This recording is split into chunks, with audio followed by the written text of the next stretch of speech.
Perkenalkan, nama saya Daniel P. Bangun, MIKOM. Saya adalah dosen tetap pada program studi ilmu komunikasi, Fakultas Ilmu Sosial dan Politik, Universitas Dharma Agung, Medan. NIDN saya adalah 0108037701. Video ini saya buat sebagai bagian dari kelengkapan persyaratan sertifikat dosen tahun 2026, khususnya pada aspek pernyataan diri dosen dalam unjuk kerja Tridharma Perguruan Tinggi atau PDD UKT TPT di bidang pengajaran. Pada kesempatan kali ini, saya akan memaparkan salah satu mata kuliah yang saya ampu, yaitu fotografi dasar dengan kode mata kuliah P101305 yang mempunyai bobot 2 SKS. Mata kuliah ini bertujuan agar mahasiswa semester 3 mampu menguasai konsep pengetahuan dan keterampilan teknik komunikasi visual melalui IPTEK, khususnya dalam menciptakan gagasan melalui gambar. Pada pengajaran saya menerapkan metode DIA atau Delivery, Interaction, dan Assessment. Delivery atau penyampaian materi saya sampaikan melalui ceramah bervariasi, demonstrasi alat, dan bedah karya. Referensi utama yang digunakan antara lain buku dasar-dasar fotografi, karya dari Prima Wahyuningsih, dan fotografi dasar dan pemotretan digital oleh Yunus Tarigan. Interaction atau interaksi, saya mengutamakan peran aktif melalui focus group discussion atau FGD, tanya jawab di kelas, dan praktek simulasi. Komunikasi di luar kelas juga dijaga melalui platform Google Classroom. Sedangkan assessment ataupun penilaian, evaluasi dilakukan secara transparan dengan bobot sama kehadiran 10%, tugas atau praktek itu 20%, UTS 30%, dan UAS 40%. Setelah ini, saya akan menampilkan cuplikan proses pembelajaran tatap muka di kelas dengan materi Triangle Exposure yang mencakup pemahaman fungsi shutter speed, aperture, dan ISO untuk menghasilkan exposure gambar yang ideal. Selamat menyaksikan. Selamat pagi semuanya. Pagi, Pak. Sekali lagi, selamat pagi. Pagi, Pak. Iya, sebelum kita memulai perkuliahan kita, mari kita berdoa kepada Tuhan Yang Maha Esa. Kita membuka rahmat-Nya supaya bisa diberikan yang terbaik buat kita. Berdoa dimulai.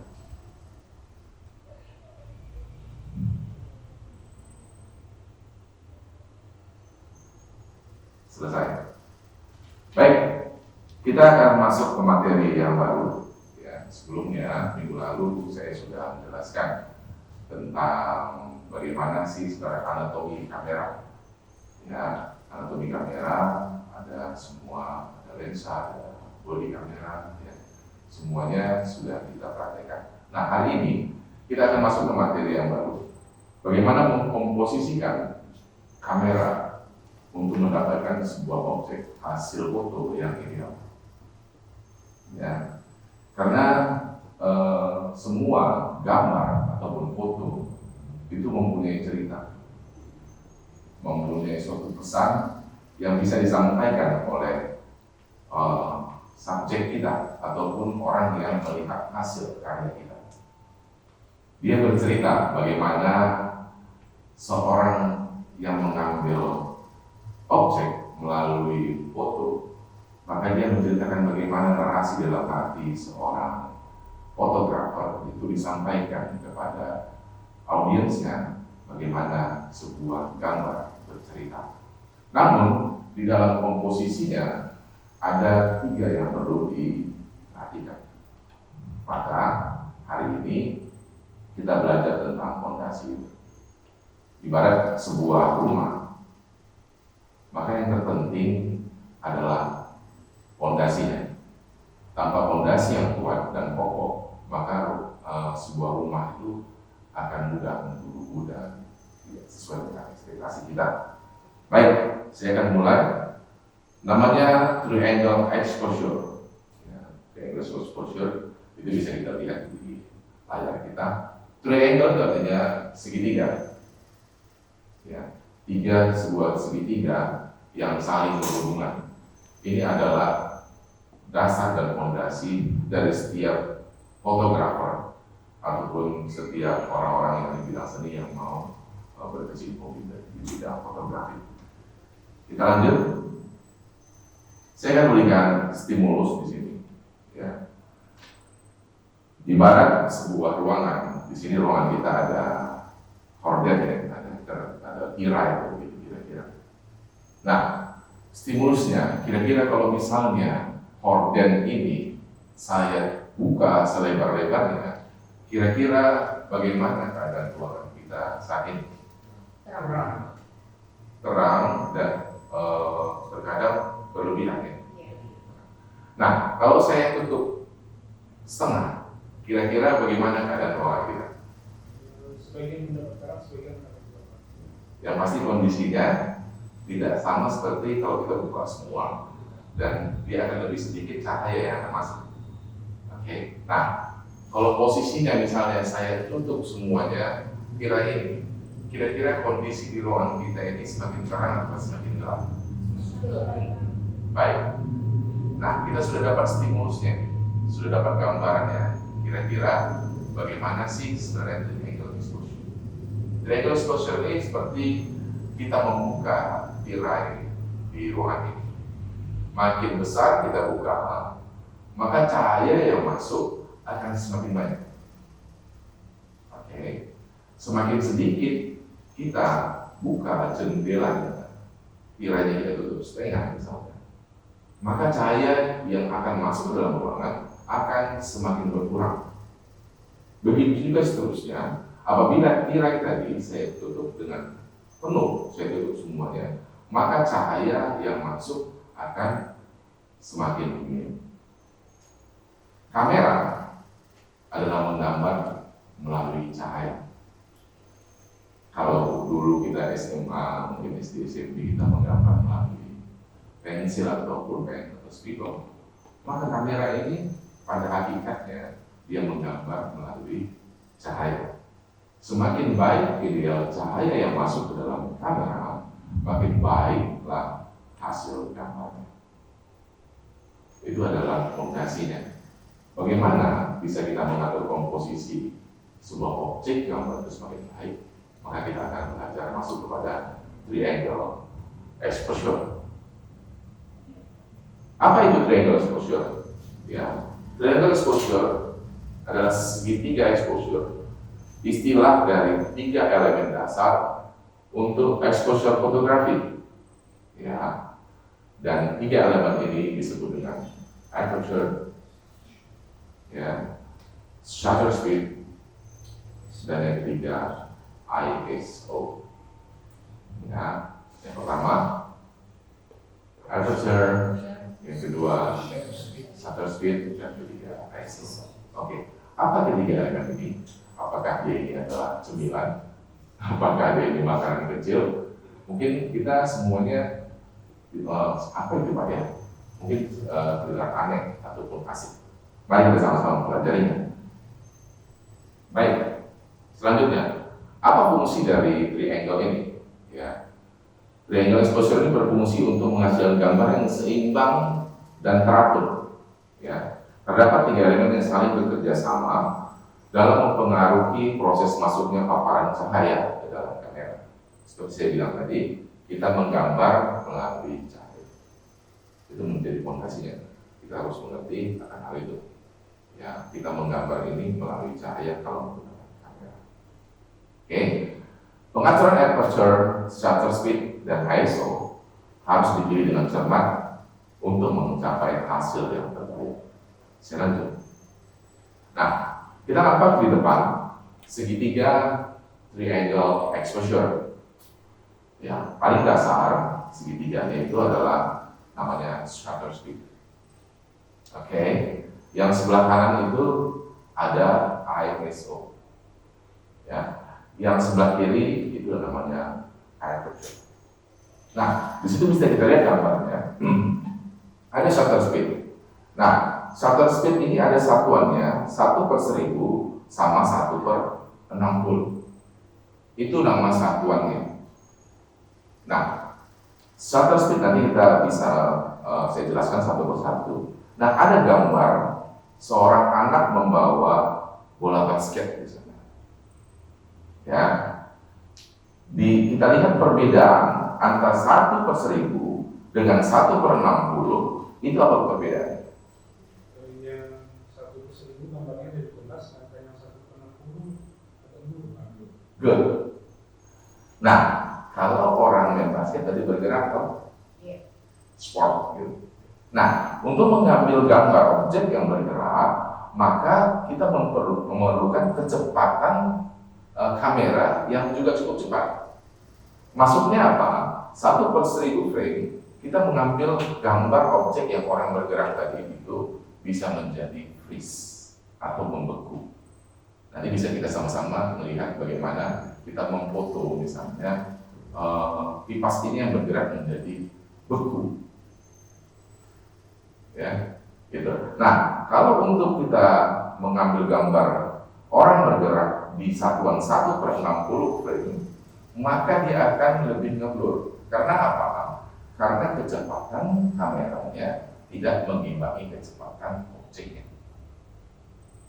Soalnya kali ya, logikanya. Kalau kamu melihat orang yang sedang bergerak naik motor, shung, gitu kan. Kalau misalnya kamu memakai kecepatan kamera yang cekrek gitu, dampaknya pasti akan kabur. Tapi kalau misalnya dia cepat begitu, tapi kita ngambil, maka dia akan dapat secara tajam dan jelas. Begitu dia gitu. Itu shutter speed. Nah, kita masuk ke ISO. Ya, ISO ini kita bisa lihat di situ ada satuannya 100 ya, ada juga satuannya 6400. Nah, di situ ada gambar pemandangan, ada matahari dan gunung. Oke. Nah, kira-kira teman-teman kalau melihat apa perbedaan kedua gambar tadi itu? Mungkin yang di 6400 Oke. dia gambarnya ada terpecah beberapa pixel. Sementara yang di 100 itu fokusnya lebih dalam. Good. Ya, ini sudah mulai memahami ya. Good. Nah, Om Divan sudah memberikan opininya. Betul sekali. Ketika kita memoto sebuah landscape. Nah, kalau ada matahari berarti siang hari toh. Ya. Nah, kalau misalnya siang hari itu cahayanya itu kira-kira terang atau enggak? Terang ya. Oke. Nah, kita mau foto pemandangan di siang hari itu berarti. Nah, kalau shutter speed kita naikkan ke atas, maka dia akan terang sekali. Efeknya apa? Green, berbintik-bintik dan noise ya. Orang fotografi bilang itu noise. Ya, rusak gambarnya. Gara-gara apa? Karena pemaksaan cahaya yang berlebihan masuk ke dalam kamera. Maka kalau misalnya siang hari kita harus identiknya horden tadi kita tutup setengah ataupun idealnya cahaya yang masuk ke dalam ruangan kan. Nah, begitu juga di kamera, maka kita harus menutup dia sebahagian sesuai dengan ideal cahaya yang mau kita ingin.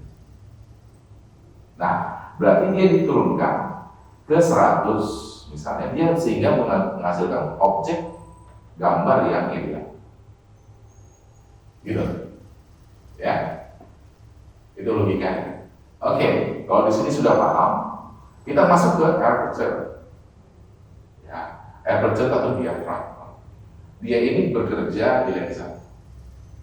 Kalau ISO tadi cahaya yang ada di body kamera, maka sekarang aperture itu adalah di lensa. Kita sudah sama-sama belajar ya anatominya ya. Oke. Nah, di situ satuannya F.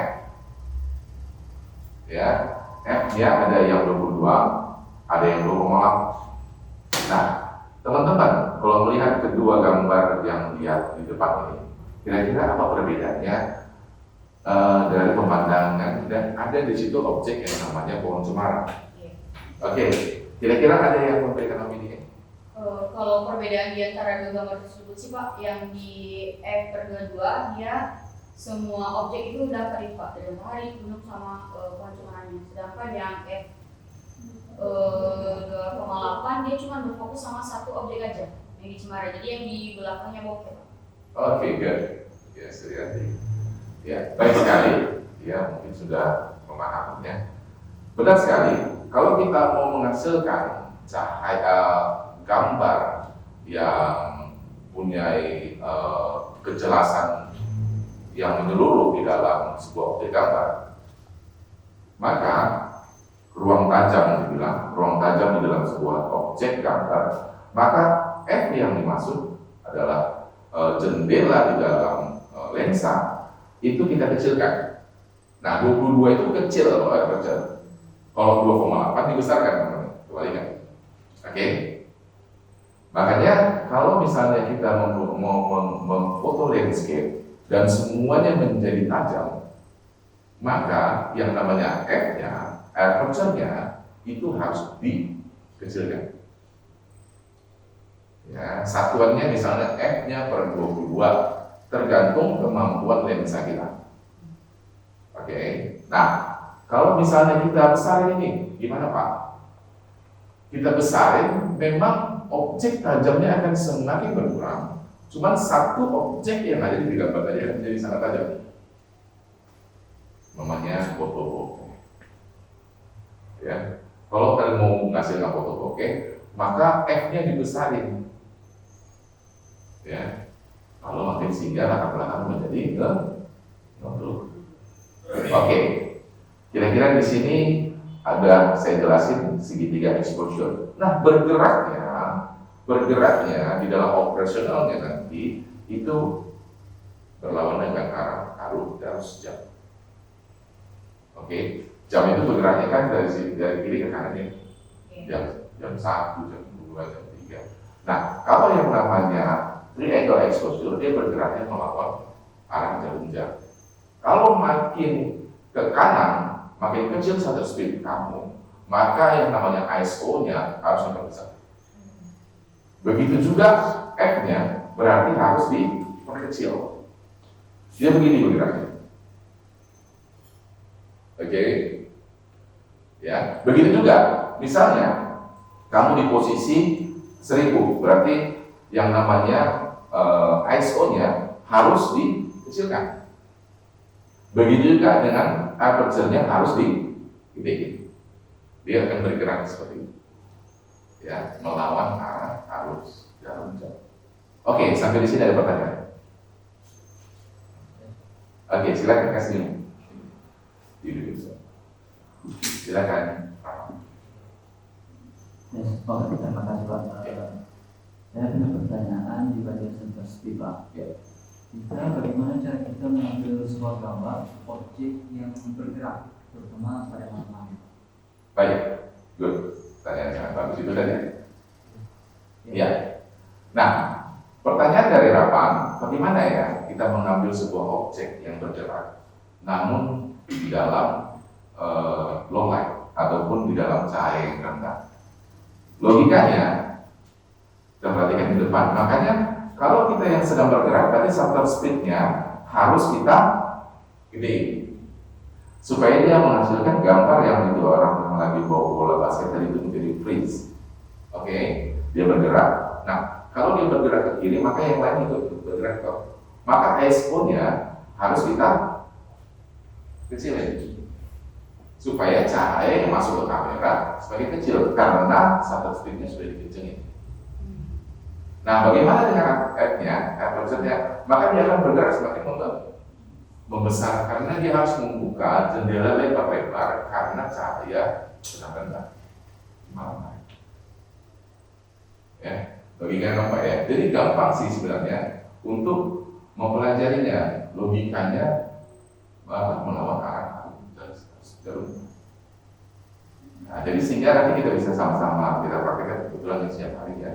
Jadi kalau malam hari nanti sama-sama bisa kita praktekkan bagaimana mengambil objek yang bergerak di dalam low atau malam hari. Oke, bagus pertanyaannya. Good. Ada pertanyaan lagi kira-kira? Saya lanjut nih. Kalau enggak, oke, good. Nah, apa itu shutter speed? Ya, shutter speed adalah pengaturan durasi jeda jendela sensor yang terbuka. Nah, sekali lagi ini pada lensa. Maka kalau misalnya lensa kamu itu semakin mumpuni, makin mahal lah kira-kira. Itu F-nya semakin bisa berjalan atau semakin besar. Ada namanya, yang kemarin kita belajar namanya fixed lens sama kit lens. Ya. Oke, shutter speed yang terbuka lebih lama bakal menerima intensitas cahaya lebih tinggi masuk ke dalam film atau sensor. Lalu hasil fotonya yang lebih terang. Maka saya bilang tadi, kalau makin lebar-lebar dibuka jendelanya, maka cahaya akan semakin masuk lebih banyak. Begitu juga lensa shutter speednya tadi itu, kalau kita makin kita buat lebih tinggi, makin dia itu lebih banyak yang masuk cahaya ke dalam bodi kamera. Nah, ini adalah kecepatan frame-nya di dalam mengambil gambar. Contohnya seperti ini. Ya, ini ada lilin, gambar lilin. Ini dengan komposisi triangle exposure-nya di 1250, F-nya 8, ISO-nya 200, seperti itu. Nah, kalau kita nyalain lilin berarti kan di depan yang gelap. Ya. Nah, bagaimana idealnya? Maka kalau misalnya kita buka yang paling bawah itu 1/2 tadi itu, ya, itu shutter speed-nya. Ya, aperture-nya itu 8, ya. ISO-nya 200, kira-kira gambarnya gimana? Sangat terang ya. Iya. Yang paling ujung kanannya. Yang paling ujung kiri atas 1/250, F-nya 8, ISO-nya 200, itu gambarnya agak-agak sedikit gelap. Nah, kira-kira teman-teman dari 8 gambar ini yang paling ideal menurutnya yang mana? Ya. Ada yang bilang 130 lebih suka. Oke, kan? 1/60. Dulu dalam 10 ya. Ya tergantung seleranya, ya. Tapi idealnya di situ kedua gambar ini. Ya, begitulah seni untuk seorang fotografer. Ada yang sukanya gambar di shutter speed 1/60, ada yang suka di 1/30, ya. Ya hasilnya seperti itu kira-kira. Dengan komposisi triangle-nya yang F8, semuanya itu F-nya 8, ISO-nya 200. Oke.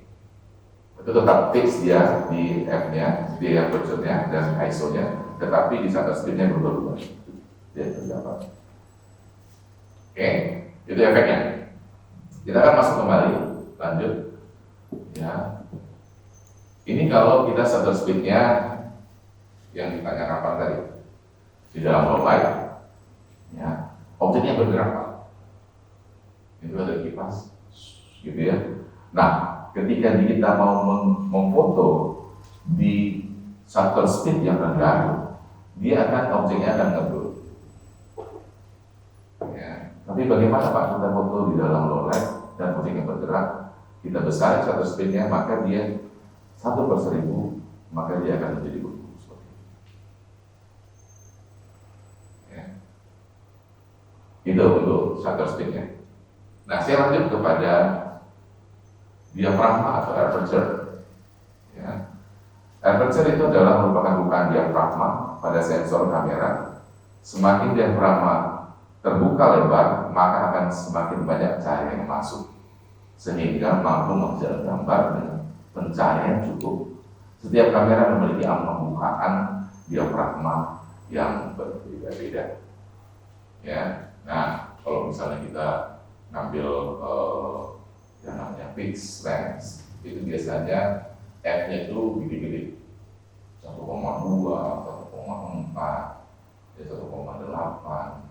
Tapi kalau misalnya kita pakai lensa X, biasanya di 3,2, 4,8, 5,6, ya, itu akan semakin gede. Nah, kemampuannya apa? Berarti kemampuan kamera lensa tadi itu akan semakin mampu di ruangan yang minim cahaya.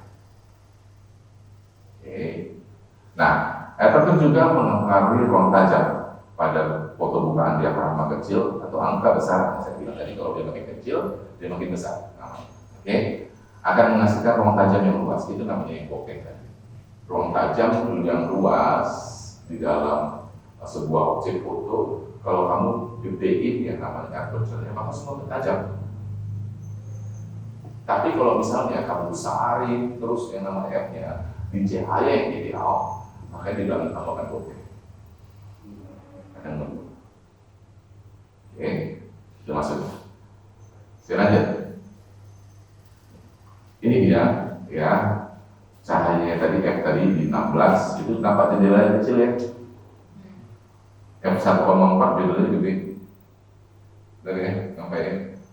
Nah, kalau misalnya gede cahayanya, bukaannya makin terang lah objek. Tapi kalau misalnya semakin kecil, namanya F-nya kecil gitu, bukaan tirainya, maka objeknya akan semakin gelap. Itu dia karakteristiknya. Ya, saya lanjut. Nah, ini terhadap ruang tajam yang saya bilang tadi ngeblur. Maka kalau saya buka yang namanya gede-gede jendela lensa saya di 1,4, maka belakangnya akan ngeblur dan bokeh. Ya. Tetapi kalau misalnya saya kecilin yang namanya F-nya jadi 11, semuanya objek akan menjadi tajam. Ya, udah mudeng ya. Oke, saya lanjut kepada yang selanjutnya yang namanya ISO, ya, International Standard Organization. Nah, ini ada kemampuan kamera di dalam menerima cahaya. Ya, banyak jenis kamera nanti yang ISO-nya gitu-gitu, ya, sampai dengan puluhan ribu. Oke. Nah, ISO diartikan adalah sebagai satuan ukur yang menentukan tingkat sensitivitas cahaya dalam sensor kamera, di mana saat pengaturannya dengan tingkat tinggi, maka sensor juga akan semakin sensitif terhadap cahaya yang masuk. Simpelnya, semakin rendah nilai ISO, maka hasil foto akan semakin gelap. Ya, makin kecil ISO, makin gelap cahayanya. Tapi itu tergantung kita kondisi lapangannya. Kalau kita ngecilin idealnya ISO itu di 800, jangan under 800. Oke, walaupun dia harus kita paksa di bawah karena low light sekali, lensa kita juga tidak bisa terlalu besar, maka kita bisa paksa sedikit ke bawah di 800. Tapi itu dengan efek ataupun dengan impact akibatnya nanti itu bisa noise. Oke. Nah, itu dia kira-kira ISO di 100, 400, 800, dan 1800. Kira-kira perbedaannya nampak ya? Kalau di 1900 gimana? Semakin terang, jadi sangat terang. Nggak ideal nih. Kalau di 100 juga terlalu gelap, maka idealnya di 800 atau di 400 tergantung kondisi. Saya advice, saya sarankan itu di 800. Oke, ini dia kalau efek kamu membuka terlalu besar ISO. Grainy itu seperti yang di 1200.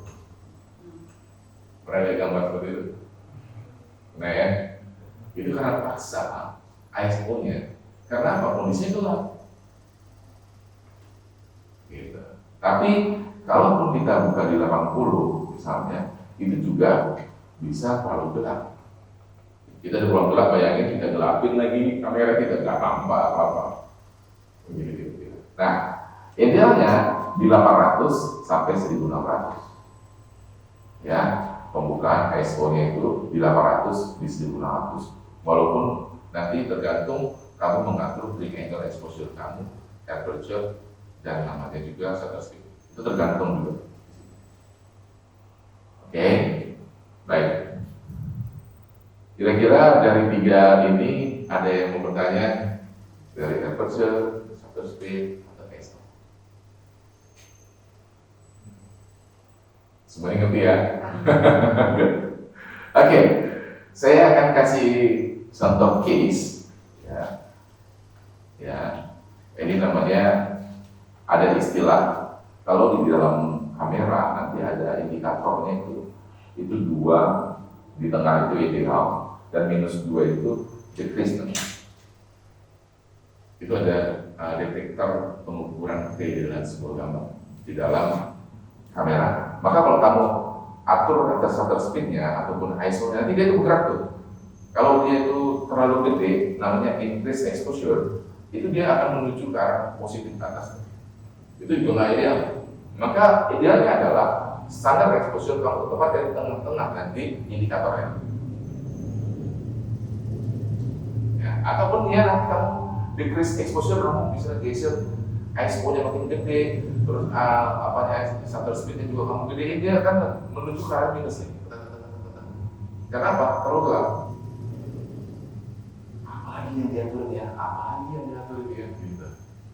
Nah kan dia harus idealnya di tengah, yang standar exposure. Maka gambar yang dihasilkan dengan objek yang sama seperti itu, jadi perbedaan. Oke, ya, saya lanjutkan ya. Baik, ini ada model. Ya, kira-kira kalau kamu mempunyai sebuah kamera dengan komposisi seperti itu, f-nya 5,6. Ya. Terus shutter speed-nya itu 1/60 second. 1 frame per 60 second. Ya, 1 frame itu pengambilan 1 frame itu dalam 60 second tadi itu dia bisa mengambil 60 frame dalam 1 second. 1 detik dan 60 frame. Oke. ISO-nya itu 200. Gambarnya ideal ya, ya. Oke. Nanti lihat gambarnya. Ya, ruang tajamnya oke, ya objeknya juga oke. Nah, saya ingin bokehin nih gambar ini. Kira-kira apa yang dilakuin ini? Saya ingin latar belakangnya itu menjadi tunggu. Ya, silakan. Siapa yang mau bertanya ataupun memberikan opini? Kalau mau dibokehin itu menaikkan F-nya, Pak. Ya, menaikkan F-nya berarti ke kira-kira idealnya?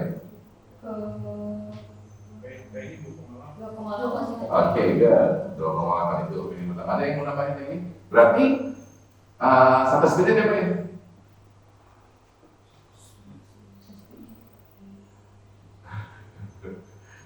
Berarti 3 digede-gedein. Kayak gini deh kan? Ya. Berarti ISO-nya dikecilin. Oke, kita buktikan. Nah, ini gambar hasilnya. Saya ingin dari kayak gini nih. Bokeh bilangnya, tapi objeknya tajam ya. Oke, berarti. Nah, yang namanya aperture betul yang bilang sudah ini digedein di 1,4.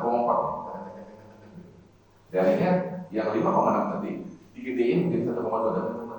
Maka dia seperti itu gambarnya. Nah, efeknya yang lain gimana Pak? Yang menjadi ISO-nya. ISO-nya kita lihat nih.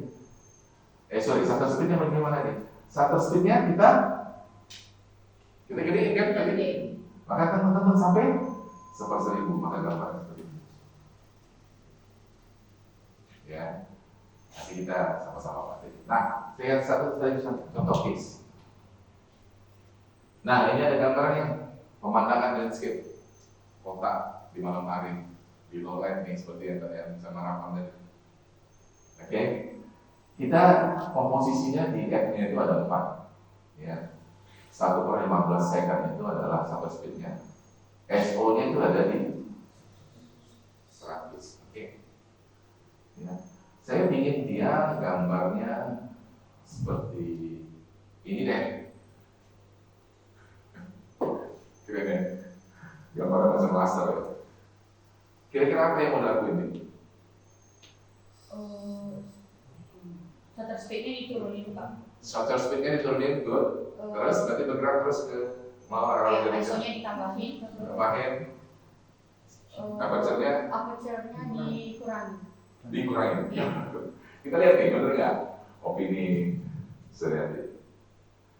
Nah benar, shutter speednya itu di 1/15 dikecilin ya, ya kan? Dikecilin ya, shutter speednya. Oh, ditambahin ya, ditambahin dia menjadi 2. Dia 1/80 dikecilin dong shutter speednya, dikecilin. Ya, tadi mau kita ngeblur kan, tadi maksud si tadi ditambahin ya, ditambahin itu maksudnya digedein, gitu ya, Iya. 1/2. Maka dia akan seperti itu laser itu gambarnya. Nah, bagaimana terhadap apanya?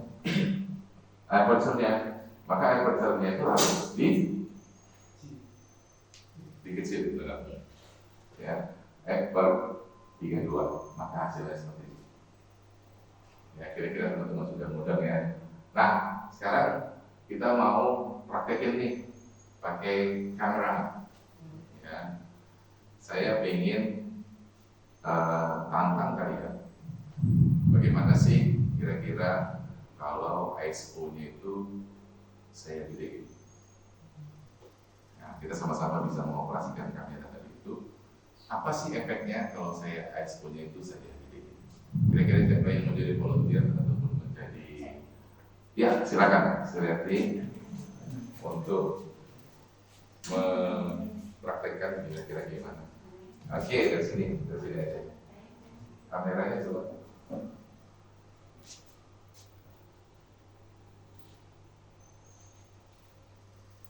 Ya, baik. Lanjut Suryati. Kalau ISO-nya kira-kira kamu besarin apa efeknya itu? Kalau dibesarin, Gede. Itu dikecilin. jadi kecilin. Kalau digedein dia makin terang, Pak. Oke, good. Nah, kalau misalnya Terang, makin kalau digedein banget, terus, digedein terus. oh jadi grainy, Pak. Grainy ya, oke, good. Kalau misalnya kita kecilin terus, di Kalau bawah. misalnya kini kecilin dia makin gelap sih. Ya, kalau misalnya di Makin kecil makin gelap makin karena gelap bawah. ya. Oke. Nah, idealnya gimana nih?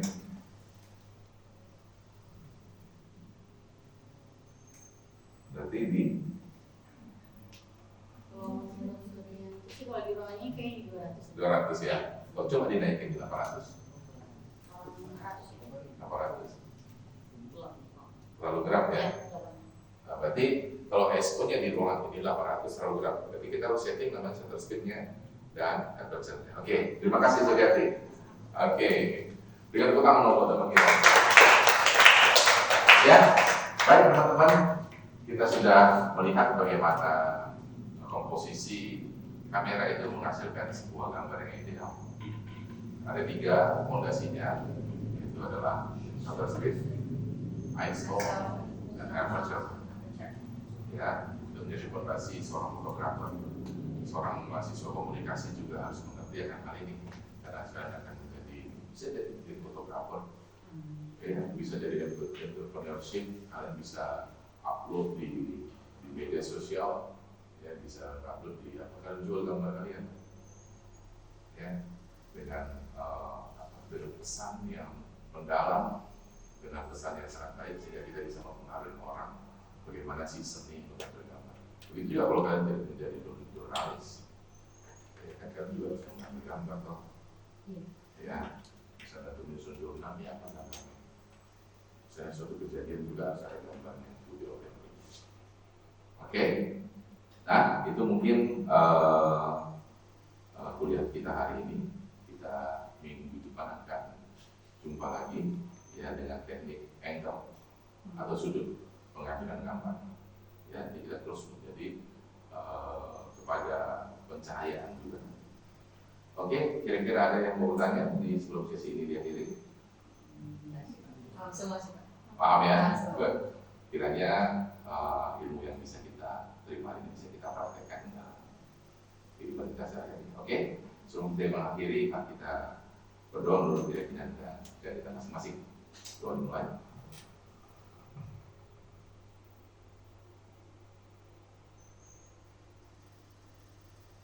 Selesai? Baik. Jangan lupa tugasnya minggu depan dikerjakan step by step. Nanti pada akhir UAS nanti kita akan kumpulkan tugas-tugas kita nanti untuk menjadi portfolio juga. Oke, terima kasih. Selamat siang dan salam sehat buat kita semua. Selamat siang, Pak. Demikian pemaparan singkat mengenai proses pembelajaran mata kuliah fotografi dasar yang saya ampuh melalui pemahaman teknis triangle exposure. Mahasiswa diharapkan memiliki landasan yang kuat untuk berkarya dalam dunia komunikasi visual profesional. Semoga video ini dapat memberikan gambaran yang jelas mengenai kinerja pengajaran saya untuk memenuhi persyaratan sertifikasi dosen tahun 2026. Terima kasih atas perhatiannya. Salam komunikasi, salam Universitas Darmako.